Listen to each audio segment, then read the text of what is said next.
Voltamos a falar dos arquivos liberados pelo governo que tratam de aparições de OVNIs, objetos voadores não identificados.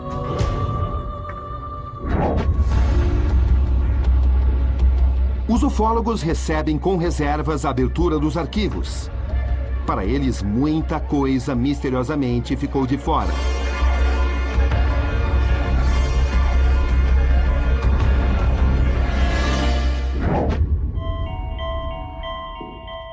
Fogueira, noite de estrelas, silêncio. Os principais ufólogos brasileiros esperaram durante 30 anos por um momento como esse. A chance de questionar, cara a cara, o homem que controlava os arquivos da aeronáutica brasileira. Esse é o momento.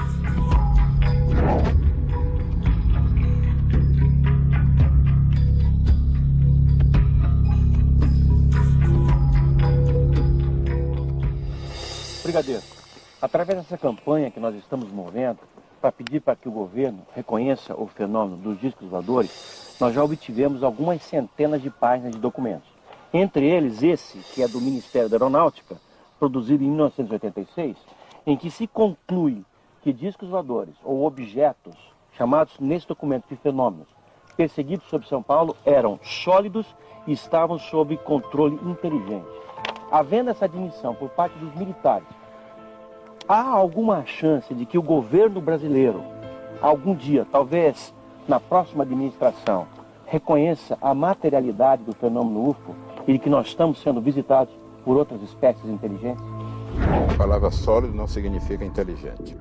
E a palavra inteligente não significa necessariamente sólido. O que está escrito no documento é que os objetos eram sólidos e aparentemente conduzidos por entidades inteligentes. Exato. Os objetos não eram inteligentes, eram conduzidos por... Sim, exatamente. Tá? Não, é bem diferente as coisas, conceitos bem diferentes. Todo objeto capturado por um radar, em princípio, é sólido. O radar não faz captação de fantasmas. O fato de se desviar de um avião voando a velocidade supersônica leva a entender uma manobra inteligente. E o documento só quis dizer isso. Agora, se é extraterrestre, de onde veio essa inteligência, o documento não faz nenhuma referência a isso. O senhor acredita que toda essa documentação gerada pelos militares brasileiros possa estimular o governo a vir admitir que nós estamos sendo visitados por outras espécies? Eu considero uma coisa profundamente arriscada um governo, seja ele qual for, afirmar peremptoriamente que o seu país está sendo visitado por extraterrestres. Eu acho muito mais prudente, muito mais sensato, muito mais sólido e muito mais inteligente que ele diga que o seu país está sendo sobrevoado por objetos que ele não tem competência para identificar. E apelar à ciência do mundo, rezar para que a ciência do mundo pesquise, vá a fundo nisso e descubra a origem dessas coisas.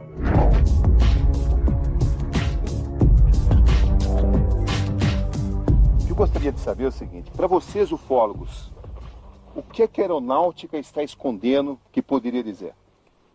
Eu acredito que a aeronáutica só liberou até agora uma pequeníssima porcentagem dos documentos que ela produziu. Não estamos falando ainda do Exército e nem da Marinha. Continua ocultando? Continua ocultando.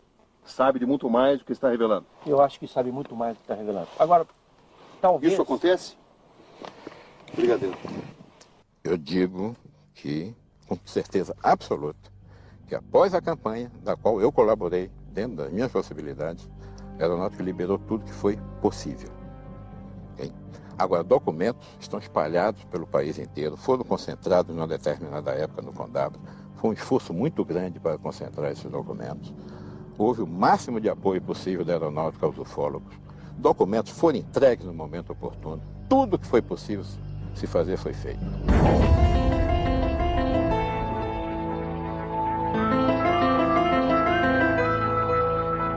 O episódio mais emblemático da história da ufologia brasileira foi o caso Varginha.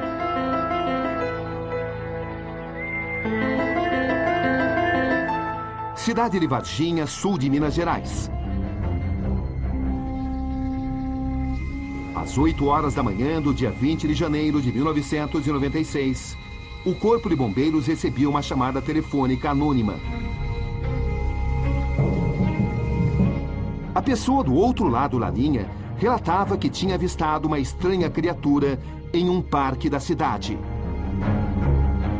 Liliane, Valquíria e Kátia foram as 3 meninas que avistaram a criatura. As 3 garotas, visivelmente abaladas emocionalmente, reafirmaram o relato diversas vezes. Segundo descrição dos bombeiros ao chegarem ao local, eles viram um ser de 1,5 metro de altura, com olhos vermelhos e pele marrom. As testemunhas disseram que a criatura possuía 3 protuberâncias na testa e uma pequena abertura em seu rosto parecida com uma boca. Disseram também que produzia um estranho som semelhante ao zumbido de abelhas e parecia estar ferida. A criatura foi colocada numa caixa e entregue aos militares. A partir daí, o incidente foi abafado. O caso Varginha não faz parte dos documentos divulgados. Ainda hoje é considerado ultra secreto pelas Forças Armadas. O que o senhor sabe sobre o caso do ET de Varginha? Nada. Por quê? Porque a Força Aérea não teve nenhuma participação naquilo. Mas nos meios militares essa informação circulava. A Força Aérea não tomou conhecimento daquilo. Eu, por exemplo, tomei conhecimento pela imprensa. Aquilo afetou a polícia local de Minas Gerais, da região dali do sul de Minas, e o Exército Brasileiro. Chegou ao seu conhecimento que um policial militar teria morrido por ter entrado em contato com um ser extraterrestre? Soube disso pelos ufólogos. Oficialmente, o senhor nunca chegou a essa informação?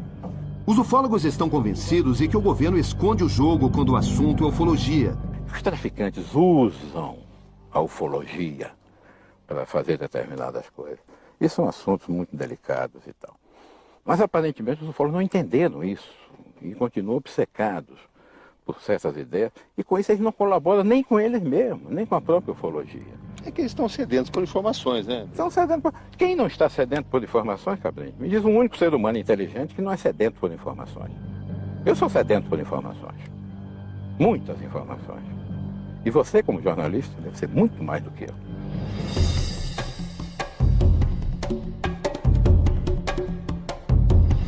Continua achando que a aeronáutica está escondendo o jogo? Eu não diria escondendo o jogo, mas as informações mais contundentes documentando a presença desses objetos no nosso espaço aéreo certamente estão ainda sendo retidas. O que nos interessa são os dados ufológicos dessas ocorrências. Elas são muitas, elas são inúmeras em todo o E Brasil. esses dados você está convencido que estão sendo omitidos? Eu não tenho a menor dúvida. E eu até compreendo Pra quê? por quê. Com que finalidade? Para não Porque causar pânico? Para Eu quê? acredito que os próprios militares ainda não têm todas as informações que desejam. Eles não têm todas as respostas, como os ufólogos não têm.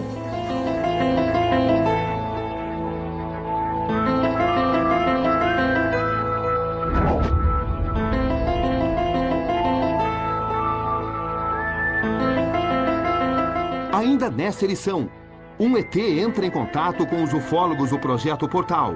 É o que eles garantem. A frequência do vídeo somente para a câmera. Você não enxerga mais ninguém.